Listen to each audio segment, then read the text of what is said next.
Bonjour Olivier, Bonjour Jerry, ça va bien? ça va très très bien et toi? Oh dude, super, je me sens tellement bien. Comme histoire de père, je suis dans le monde de Jerry, là, je me sens tellement cool. Vraiment, merci beaucoup. Merci pour l'invitation, je suis vraiment honoré, merci beaucoup. Merci. Donc on va avoir l'occasion au cours de cette demi-heure 45 minutes de parler de paternité, de parler de comment ça a changé nos vies, ça a changé plutôt la tienne. Et Mhm.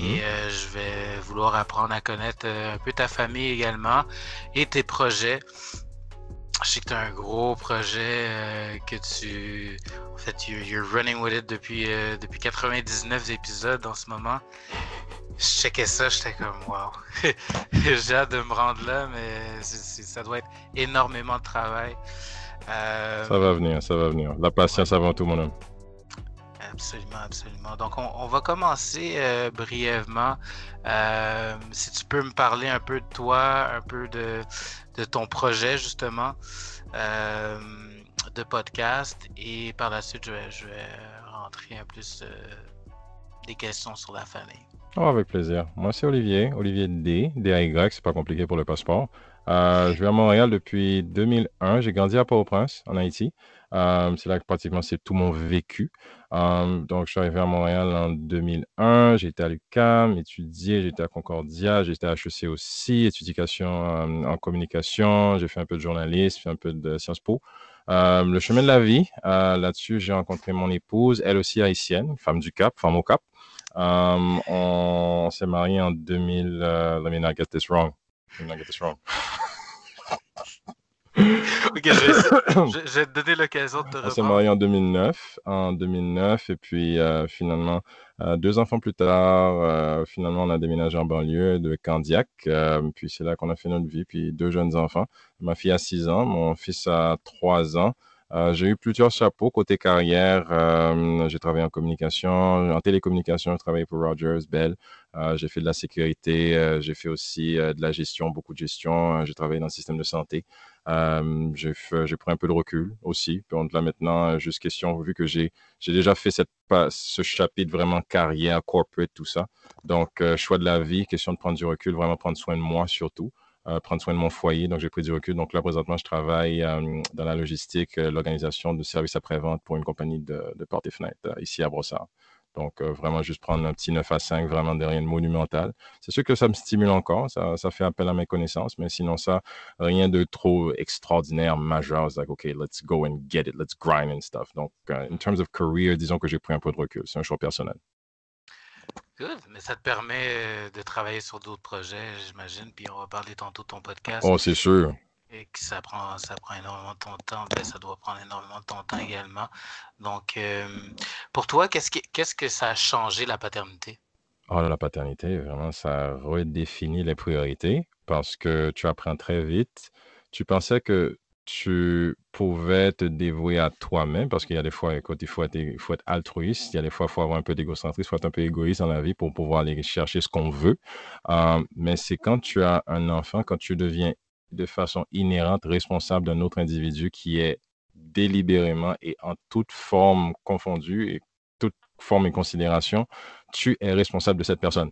Tu es responsable de 24 heures sur 24, 7 jours sur 7, ses besoins, ses peurs, Ouais. ses faim, ses désirs, ses joies, toutes ses émotions, tout le carnaval que ça représente, ses écarts, ses sauts d'humeur, ses victoires, ses peines, tout ça.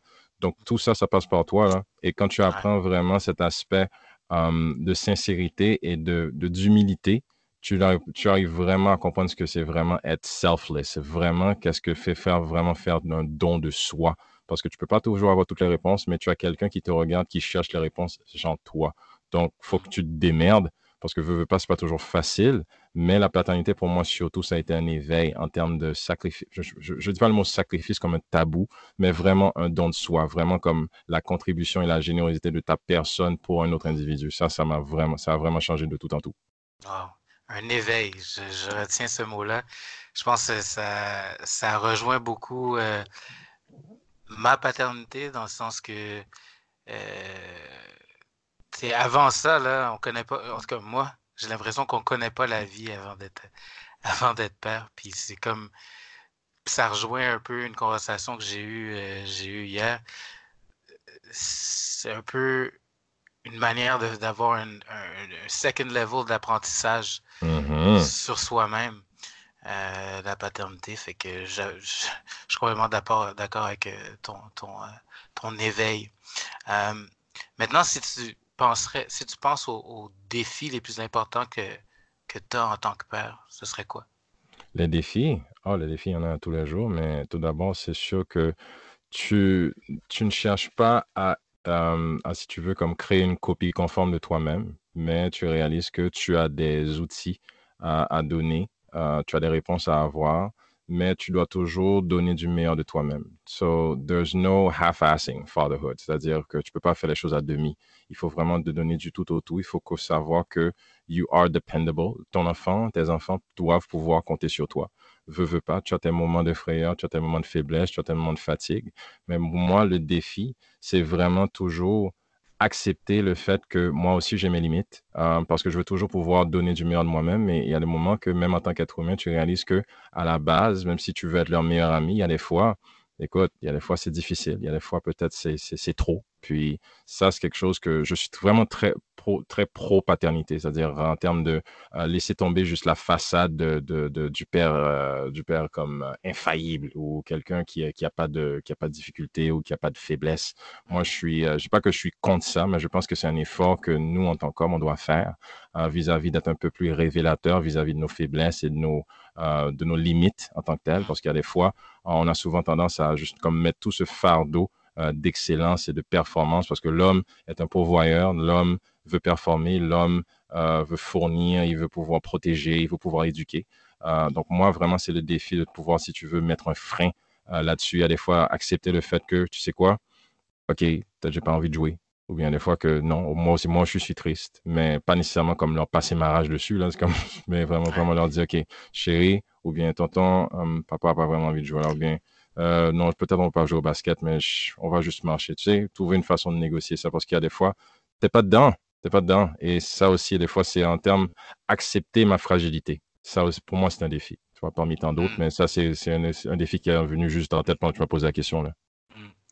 C'est drôle parce que première question que je te pose, on est pas mal en synergie là-dessus. Deuxième question que je te pose, je suis pas mal d'accord avec toi. On est humain avant tout. Puis je pense faut jamais laisser ça. Faut jamais, euh, comment dire, faut jamais le négliger, ça. Faut toujours que ce soit présent. Puis l'acceptance, encore là, c'est quelque chose qui fait partie de ma vie encore plus récemment, là. Mais l'acceptance dans toutes les sphères de sa vie, d'autant plus pour la paternité, c'est quelque chose de super important. Fait que je peux définitivement apprécier cette réponse-là. Euh, Maintenant, deux valeurs que tu dirais que tu lègues à tes enfants. Tu sais, on va dire dans une quarantaine d'années, là, on va dire, là, quand tu vas être à la retraite, là, quand tu vas contempler ta paternité, deux valeurs que tu dis, ah, ça, j'ai légué ça à mes enfants, Moi, de toute ils, façon, ils portent rapidement, le quand fait. tu me dis ça, c'est vraiment si je dois leur laisser ça vraiment en termes de souvenirs ou je veux dire, de patrimoine, pour moi, ce qui est le plus important, ce que je veux leur léguer à tous les jours, c'est l'humilité. Parce qu'on a toujours tendance à se comparer, à vouloir toujours comme performer ou bien dire qu'on est meilleur ou pas, ou moins ou whatever. De un, je veux leur apprendre à s'accepter comme ils sont. La vie va apporter des difficultés, la vie va apporter des bons et des mauvais coups. Il y a des moments où on va avoir de l'affluence, il y a des moments qu'on va avoir un peu si tu veux, un peu de manque, parce que moi, je l'ai connu, c'est dans ça que j'ai vécu. Mais au bout de ligne, tant et aussi longtemps qu'on a les coudes serrés, on est en famille, on est entouré de gens qu'on aime. L'humilité, c'est la chose la plus importante en ce sens qu'il faut s'accepter, respecter l'autre, toujours vouloir aider, toujours vouloir tendre la main vers l'autre, que ce soit sa différence, que ce soit son origine, que ce soit son background, que ce soit sa culture. L'humilité, c'est vraiment important parce on est une société, on est une espèce humaine, on est à la base, anthropologiquement, on est des êtres sociaux. Donc, tu as appris à côtoyer l'autre. Donc, tu dois apprendre à le comprendre, à lui parler, à être ouvert d'esprit, ouvert de cœur. Donc, c'est la première chose que je veux leur léguer. Vraiment comme accepter que eux, ils ont une valeur à ajouter et au bien d'autrui, pas juste sur eux, not just be centered on yourself. Donc, pour moi, l'humilité, c'est très important. Et aussi, ce que je veux leur léguer aussi, si je veux dire peut-être pas l'inverse, mais quelque chose de complémentaire, c'est de l'initiative, la débrouillardise. Veux pas, tu vas toujours devoir, comme on dit en bon créole, démêléo. Il va falloir te débrouiller. Il va falloir que tu trouves un moyen. Il va falloir, tu n'es jamais limité par tes capacités, tu es limité par ton vouloir, tu es limité par tes efforts. Donc, je leur demande toujours, quelle que soit leur difficulté, de toujours pouvoir trouver un moyen. Il y a des fois, je joue des jeux de tug of war avec mon fils, je le tiens la main très fort, je dis, OK, débrouille-toi, vas-y, sors, sors, sors, allez, trouve une façon, lâche ma main, trouve une façon, qui me donne un coup de pied, qui essaie de se glisser par en dessous. Je veux qu'il trouve un moyen. Ma fille, il y a des fois, elle fait des puzzles, elle fait des casse-têtes, elle fait des labyrinthes. Il y a des fois, quand c'est trop difficile, elle dit, tu vas trouver un moyen. Puis je lui répète ça, je lui répète ça, tu vas trouver un moyen, tu vas trouver un moyen, tu vas trouver un moyen. Ou bien elle me dit, elle va attraper, je sais pas, on a comme, si tu veux, comme un petit bocal de friandises sur le frigo. Elle dit, papa, c'est trop haut. Elle dit, trouve un moyen. Elle dit, je t'empêche pas de le prendre. Elle va trouver un moyen, elle va trouver une chaise, elle va trouver un tabouret, elle va trouver un escabeau. Donc, c'est quelque chose que je me motive et que je stimule chez eux. Je veux leur apprendre la débrouillardise parce que moi aussi, j'ai connu ça.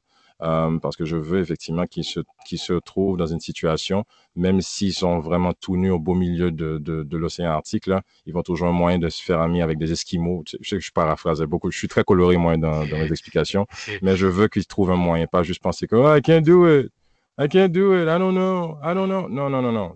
Tu vas te débrouiller. C'est deux choses qui, pour moi, sont très importantes. Ouais, ouais, tout à fait. Je pense, tu sais, la débrouillardise, l'effort, c'est pas mal des caractéristiques de nos jours qui deviennent de plus en plus importantes parce que on a, je pense, beaucoup de choses, les enfants ont beaucoup de choses tout cuit dans le bec. Fait que cette notion-là d'effort ou de débrouillardise, des fois, c'est plus compliqué à, à instill à des enfants. Fait que je trouve ça intéressant. Là, on va parler de toi, de ton podcast. Oh, sure. Je trouvais ça. Je- honnêtement, je ne pouvais pas avoir une entrevue avec toi sans te parler de ton podcast. Euh, euh, J'aurais dû me garder une bière parce que je l'aurais bien apprécié. Donc, Awaken the Awesome. Mm-hmm. Moi, je l'ai traduit. Tu me diras si tu apprécies ma traduction. Donc, on pourrait traduire par réveiller l'impressionnant en vous. Wow. C'est bon, ça. Ça fait du J'avoue sens, que hein? tu passes tellement de temps comme à produire, à travailler dessus, mais il y a des fois, tu réfléchis même pas. Non, c'est vraiment bon. Ouais, ouais, j'aime ça. J'aime ça. Oui, Ouais, c'est bien. C'est bien ouais. dit. C'est bien dit. Vu que j'ai des auditeurs qui sont francophones aussi, je voulais leur donner comme un aperçu du podcast. Donc, 99 épisodes. Le centième Bien devrait sûr. sortir Bientôt. Bientôt, bientôt. bientôt. Je suis encore en production, mais oui, ça s'en vient. Ça s'en vient. Good, Il y a la petite surprise là-dessus, mais ça s'en vient. good. Notamment des invités comme Thierry Linda, Bien sûr. Sven Stelemak, Steven Baboon. C'est vraiment, je pense que pour moi, là, c'est des figures de proue de de la communauté haïtienne. Des gens qui performent dans leurs industries ou leurs milieux respectifs. C'est vrai. Puis ici, je pense qu'on c'est des gens qui gagnent à être connus, bien entendu, mais c'est d'autant plus le fun que tu as eu l'opportunité de leur parler. Donc, si tu peux me parler un peu de ton podcast, comment c'est né, euh, le nom, tu sais, j'ai un peu, je veux tout savoir un peu, puis je veux que Avec mes plaisir. auditeurs un peu connaissent ton podcast parce que je trouve que Pas une histoire cachée, mais ça me fait plaisir que tu me donnes l'opportunité d'en parler, mais pas de problème. Je vais essayer de summarize, mais il y a comme c'est une longue histoire si on veut. Donc, première chose, c'est pas mon premier podcast. Dans le temps, juste avant ça, j'en avais déjà un. Donc, dans une autre vie, on va dire comme ça, je faisais de la photographie. Puis, dans le temps, parce que comme je te dis, je fais quelques études en journalisme parce que depuis longtemps, j'aime écrire. J'aime vraiment la rédaction. J'ai toujours été bon en dictée, en rédaction, short stories, j'ai toujours adoré ça. Donc, je faisais un blog dans le temps. Puis, j'écrivais beaucoup d'articles, photographie, nouvelles caméras, des beaux coins à photographier à Montréal, tout ça. That led to faire des entrevues avec des amis, des relations ici à Montréal. Puis je faisais juste pour m'amuser, dire, OK, I'm going to try to interview guys. Vraiment comme en antique, genre des profiles de National Geographic. Tu sais, on imagine. Puis, un, deux, trois entrevues.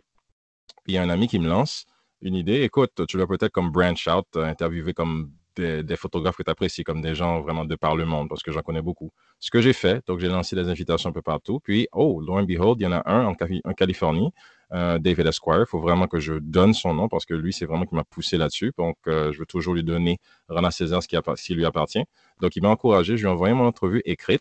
Puis, il m'a dit, écoute, j'adore tellement tes questions. Je pense qu'on devrait faire ça un podcast. Il dit, what the hell is that? Je sais c'est quoi un podcast, mais j'ai jamais comme ambitionné en produire un parce que c'est très technique. Même si je suis geek, mais je dis, I can't do this. Mais je suis toujours quelqu'un, comme je t'ai dit, de débrouillard. Je dis, OK, I'll figure it out. Il a vraiment insisté, like, you know, dude, we're going to make this happen. Il était justement sur un mariage en Inde. Il dit, dude, I'm going to be back in California next week. On va s'arranger. Let me figure out your calendar. On va s'arranger pour le faire. Donc, ceci allait amener à 14 épisodes. Puis, par la suite, 14, donc je suis très fier, mais disons que c'était vraiment un apprentissage, en ce sens que c'est beau de vouloir faire un podcast, mais ce qui est un conseil que je donne à beaucoup de monde, souvent qui me pose la question, How do I start a podcast? Tu as intérêt à t'embarquer dans quelque chose que tu aimes. Donc, c'est sûr que j'aimais la photographie, mais pas au point justement de faire un épisode à toutes les semaines. Mettons. Donc, j'avais pas la rigueur qui venait avec, l'intérêt qui venait avec. Donc, ça, c'était pas authentique. Fast forward, par la suite, circonstances de la vie, perte d'emploi, ma femme était malade, je venais d'avoir un enfant, on venait d'acheter la maison, circonstances personnelles, dettes, tout ce qui venait avec. Comme je te dis, bloqué à la maison avec le petit. Puis, disons que ça allait pas vraiment trop fort côté moral, émotionnel, tout ça, santé mentale. Donc, j'étais un peu pas mal déprimé. Les journées étaient longues.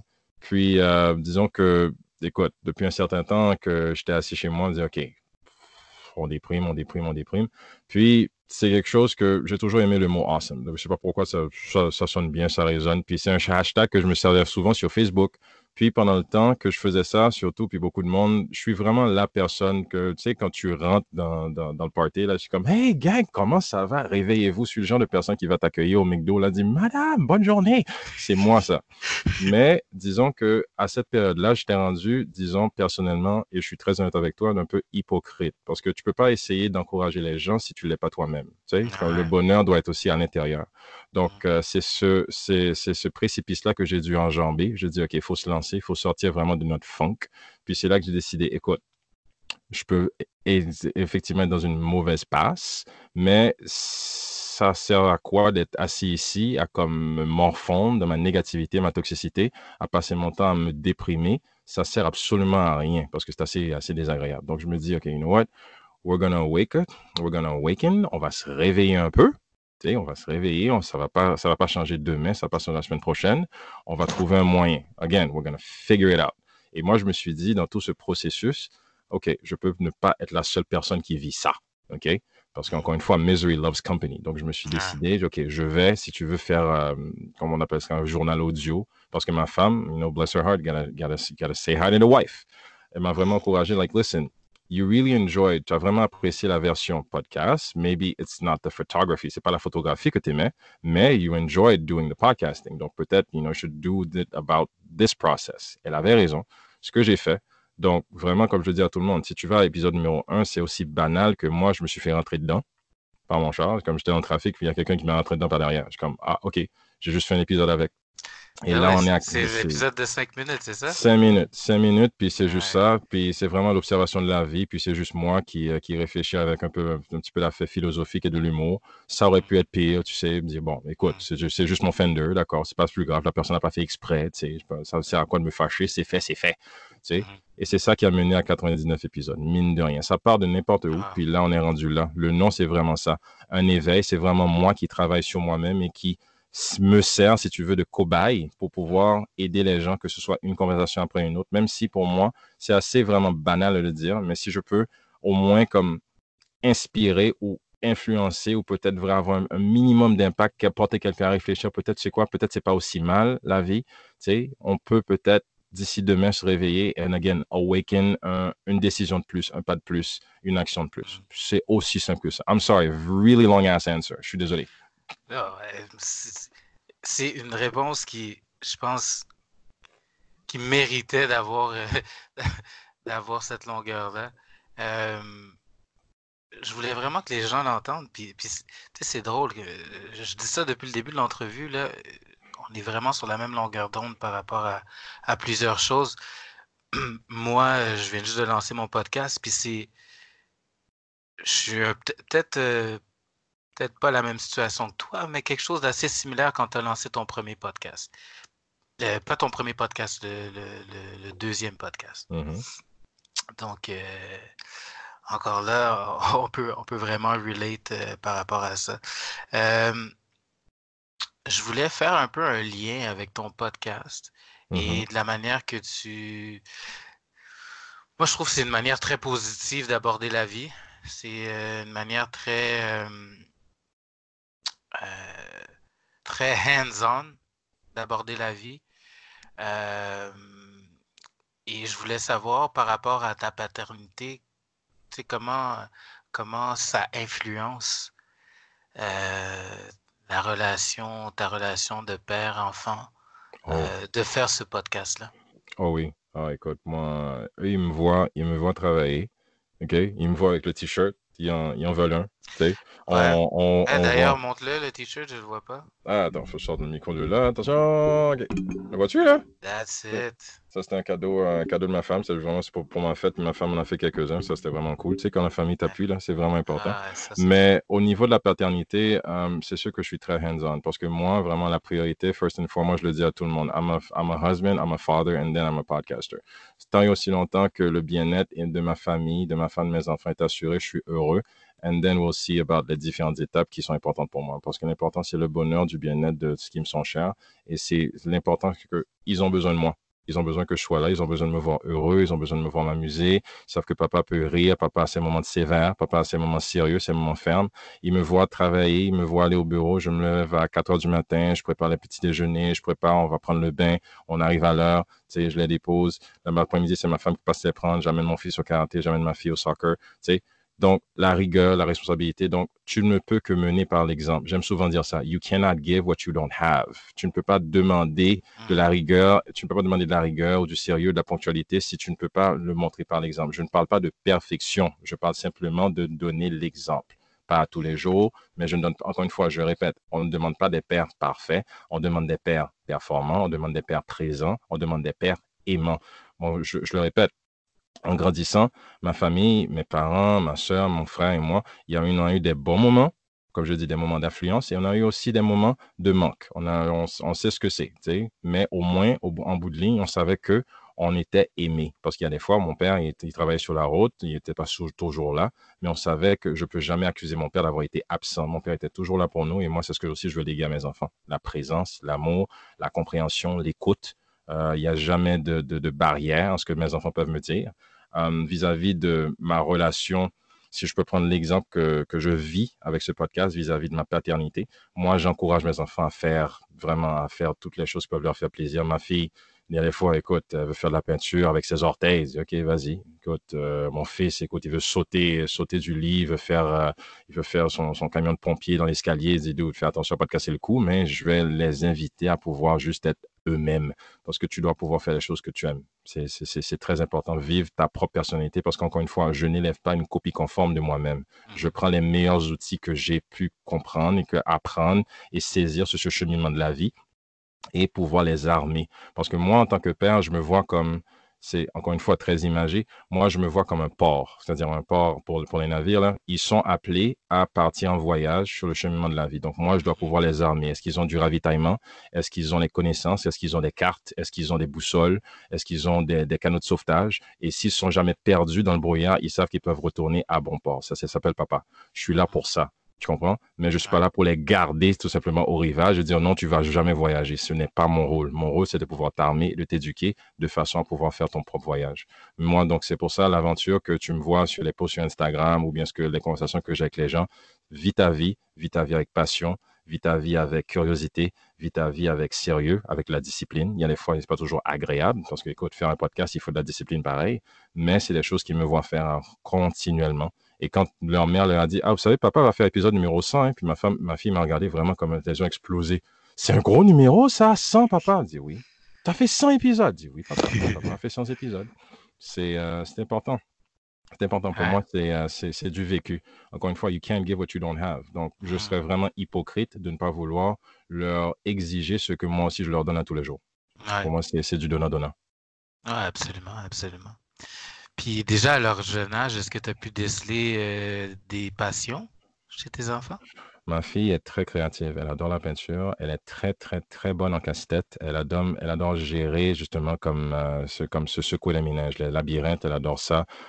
Faire des petits, pas des mots croisés, je dirais, mais plus faire des formes. Comme elle peut prendre des élastiques, puis elle commence à faire des formes géométriques avec. Elle adore vraiment comme les arts plastiques. Elle adore la peinture. Elle adore la pâte à modeler. Tout ce qui lui permet vraiment comme de mettre un peu de couleur dans sa chambre, là. Attention, là, tu lui donnes vraiment de la peinture, puis la laisses aller. Là, tu disparais 2 heures. True story, on est revenu, puis vraiment, la chambre au complet, c'était une aquarelle.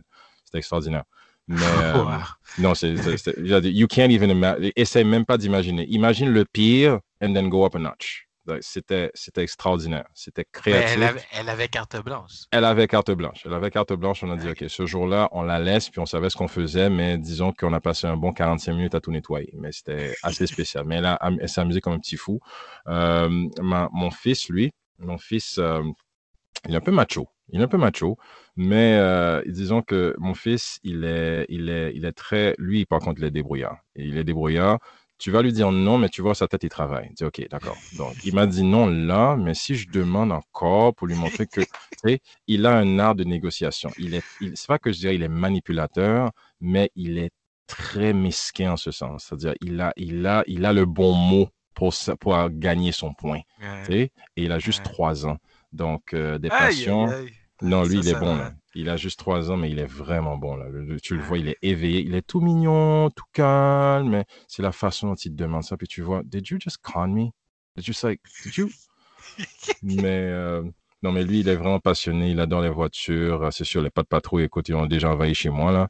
Mais il adore les super-héros. Donc, lui, écoute, c'est déjà un Iron Man. Il est déjà un Hulk. Donc, il adore les personnages de Marvel. Il adore ça. Mais lui aussi, c'est un aventurier. Il est très curieux. Il est très curieux. Il pose beaucoup de questions. Puis, pour son âge, il est très bien articulé. Ça, on me le dit souvent à la garderie. Il parle un français vraiment comme poli, comme ça se peut pas. Ils sont très impressionnés à regarder. Pas des gougou gaga, là, mais vraiment, il fait des vraiment belles phrases. Là. Donc, disons qu'on a fait un bel effort. Sa mère et moi, là, leur mère et Ouais, moi, ouais, ouais, je peux pas dire que je l'ai fait seul, là, mais écoute, on est vraiment choyé. On est vraiment vous, choyé. vous avez très bien travaillé On sur essaye. C'est pas encore fini. C'est pas encore fini. Non, non, absolument pas. Absolument pas. Mais je trouve ça intéressant, tu sais, de parler de passion parce que souvent, nos passions ont tendance à teinter les passions de nos enfants. Mhm. Euh, Puis c'est drôle de voir que toi, qui tu dirais qui is modeling after you dans Ah, tes c'est plus deux mon enfants? fils. Ah, c'est plus C'est mon fils. C'est plus mon ton fils. fils. Ouais. Ma fille est très. On dirait que, comme dans mon couple, par exemple, on va dire que moi, je suis le gars vraiment plus outgoing comparativement à ma femme qui est un peu plus réservée. Donc, de ce coin-là, on dirait que c'est vraiment ma fille parce que ma fille est extraordinairement bavarde. She's very outgoing. Elle est très extravertie. Mais disons que côté caractère, mon fils prend plus après moi. Il veut toujours comme, tu sais, encore une fois, ce que je veux dire, c'est très machiste là, mais il veut vraiment faire comme son père. Il veut vraiment comme m'impressionner, tu le vois là, comme il veut vraiment être tough, il veut vraiment comme se prouver là. Mais côté caractère, vraiment, tu me poses la question, je réfléchis vraiment là. Tu vois, il est vraiment comme moi. Non, je te dis vraiment, non, je retire ma question, c'est vraiment ma fille, vraiment ma fille. Parce que côté explosif, côté conversation, côté vraiment comme pas de barrière, dit qu'est-ce qu'il lui pense, puis vraiment sauter sur les murs. Ça, c'était Hmm. plus moi. C'était plus moi. Vraiment comme the odd one dans le bunch, là, ça a toujours été moi. De mes Hmm. frères et sœurs, ça a toujours été moi. Moi, je suis le deuxième de 3 enfants. Ma sœur a toujours été comme la plus polie, si on veut, comme vraiment. She was very career, même si elle était la plus créative de nous trois.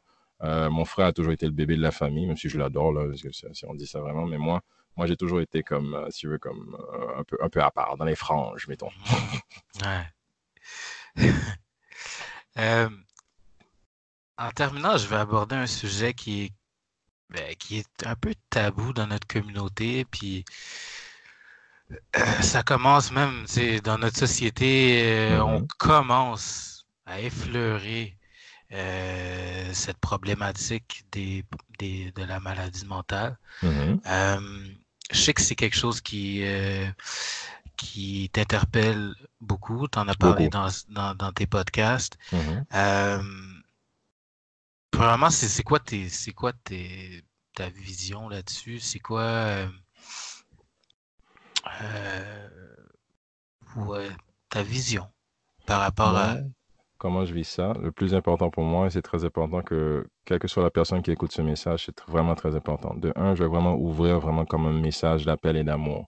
Euh, on est aimé, toute vie est précieuse et tu as de la valeur où que tu ailles. Ne va pas laisser une mauvaise journée essayer de redéfinir ta personne ou qui tu es. Tu as de la valeur pour qui que tu es, pour tous les gens que tu aimes, ta famille, tes proches, tu es aimé. Pour moi, c'était juste important de le mettre, mais pour moi, mon vécu personnel, pourquoi, en quoi ça m'interpelle, c'est important que, surtout dans notre communiqué, que le monde, que notre communauté, que le monde accepte que il y a un phénomène qui s'appelle la maladie mentale. Maladie pour une raison, ça s'appelle vraiment pour la maladie du cerveau, la maladie des émotions en termes de instabilité, manque de contrôle, fragilité, en termes de perception.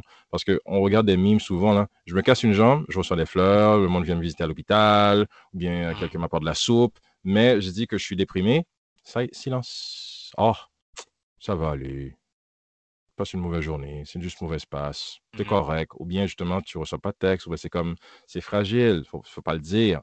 Dans Ouais, notre communauté, tu l'as bien dit, c'est devenu un tabou. Pourquoi? Parce que personne ne veut accepter le fait que, voyons donc, écoute, de un en tant qu'homme, de deux en tant qu'haïtien, pourquoi est-ce qu'on parlerait de thérapie? Pourquoi est-ce qu'on parlerait de communication ouverte? Pourquoi est-ce qu'on parlerait de instabilité mentale, tristesse, dépression, anxiété?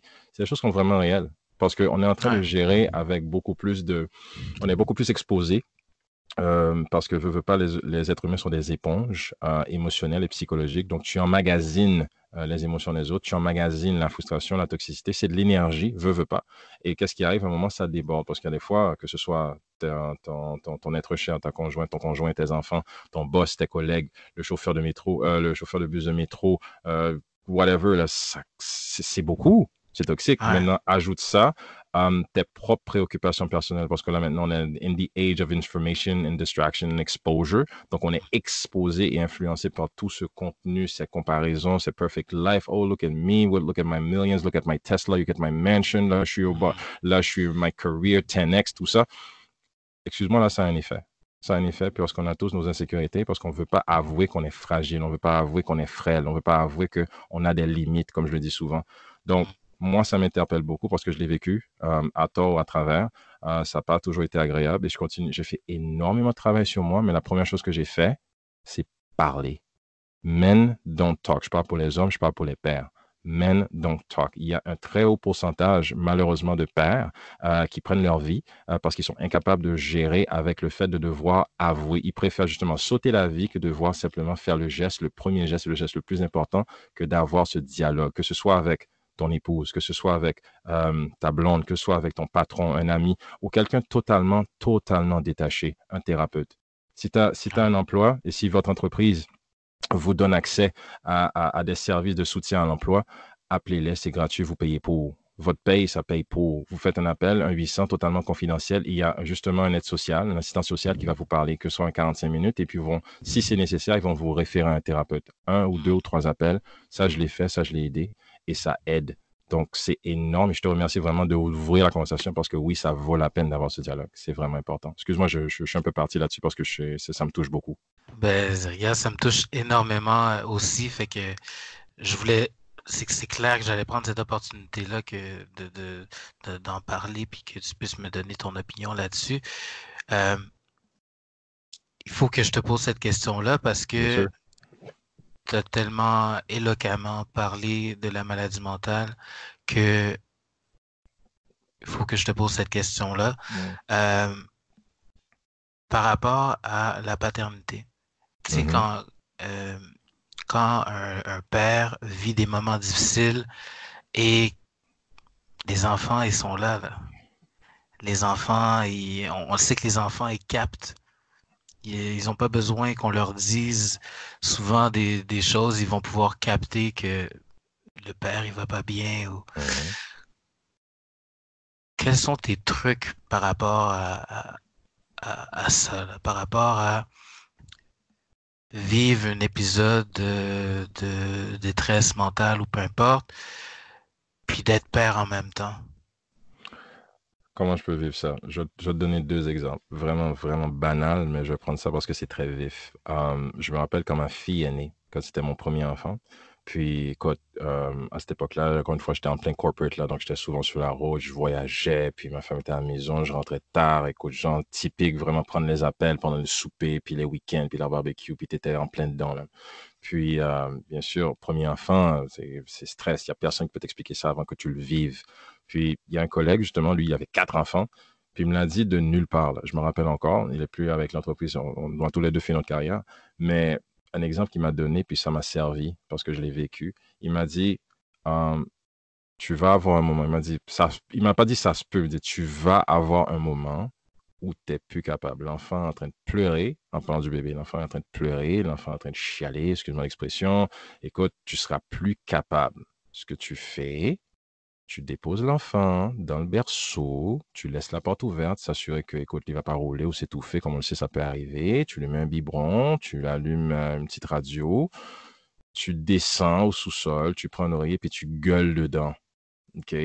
Mais tu ne manipules pas l'enfant, tu ne cries pas après, tu prends tout le contrôle, tu prends 5-10 minutes parce que l'enfant, il ne va pas crever, t'en fais pas. Les enfants pleurent, c'est normal, mais il me l'a dit parce que tu vas en avoir besoin, parce qu'il y a des choses que personne ne peut vivre sauf toi. Il y a un moment, ça va arriver. Hmm. Ça va arriver, tu vas aller quelque part, tu vas trouver un oreiller, tu vas aller dans la cour, dans ton char, tu allumes la radio, fais ce que tu veux, tu gueules, tu cries parce que ça va au moins te permettre de prendre un moment de pause, puis ça va te réveiller parce que tu en as besoin. Pourquoi il me l'a dit ça? Parce que de un, il faut que tu prennes soin de toi. Et de deux, parce qu'il était anglophone, je vais te le dire brutalement, la façon dont il me l'a dit, you can defend yourself. The baby can't. Donc, si tu vas passer justement ta rage d'anxiété sur un enfant sans défense, comme ça peut arriver, malheureusement et tristement, tu ne veux pas être celui-là. Donc, il me l'a dit avec amour et beaucoup de fraternité. Et effectivement, heureusement qu'il me l'a dit. Pas vous dire que je peux pas dire que j'aurais fait ça à mon enfant, mais je m'en rappelle, je m'en suis servi vraiment comme balise en disant que, ah, OK, this is a bad moment. Ça, c'était le premier enfant. Fast forward que maintenant, 6 ans, 3 ans, écoute, plus ils grandissent, plus ils deviennent exigeants. Et maintenant, il faut faire des phrases. Ils font des phrases, donc ils sont Ouais. devenus un peu plus arrogants. Donc, journée typique, t'es fatigué, la semaine a été longue, puis t'es fatigué, puis écoute, Jerry, il y a des fois, écoute, le travail, la vie, on va appeler ça tel quel, on va mettre tout ça dans le Ouais. bol, dans tout le bol, là, puis les enfants s'en viennent.